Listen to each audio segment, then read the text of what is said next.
20 years ago, the Plantation Corporation of Kerala began a fateful chapter of a tragic tale by aerially spraying a pesticide, Endosulfan, over its cashew nut crops in Kasargod district. This practice wreaked havoc on countless families for 2 decades, leaving behind a trail of suffering and despair.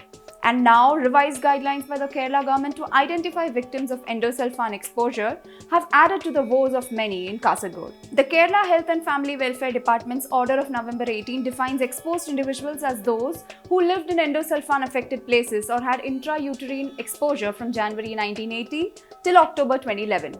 The move comes after an expert committee formed in September 2023 submitted a report. The committee was tasked with identifying endosulfan victims based on scientific evidence, and it concluded that the maximum environmental persistence of endosulfan is 6 years. Considering the ban on endosulfan spraying in 2005, the revised guidelines assert that the persistence will be up to October 25, 2011. Apart from the revised guidelines, the government has also agreed to the committee's proposal to establish a 2-tier system for identifying victims of exposure to endosulfan. This involves initial baseline screenings at lower levels and detailed examinations by a multi-specialty expert panel at the district level. However, this assertion that persistence of endosulfan in the environment cannot exceed 6 years has been disapproved by activists and affected families. Considering that the left front government's Nava Kerala Sadas outreach program failed to address the victims' issue, neither were they invited to the event in Kasargod.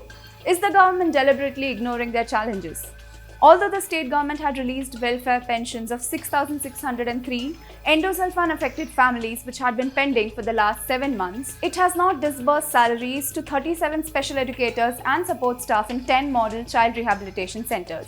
These individuals play a vital role in providing care, education and therapeutic support to the students, the majority of whom are endosulfan survivors grappling with the aftermath of the pesticide's devastating impact. What began as a solution to a localized problem soon evolved into a 2-decade-long catastrophe. Aerial spraying, initiated in 1981 and continued unscientifically until 2001, cast a dark shadow over the region. The victims are now getting ready for another protest on December 8, yet an enduring question remains. Who can definitively decide that this environmental tragedy has an expiry date? I am Deepen and you are watching India Today SoSouth.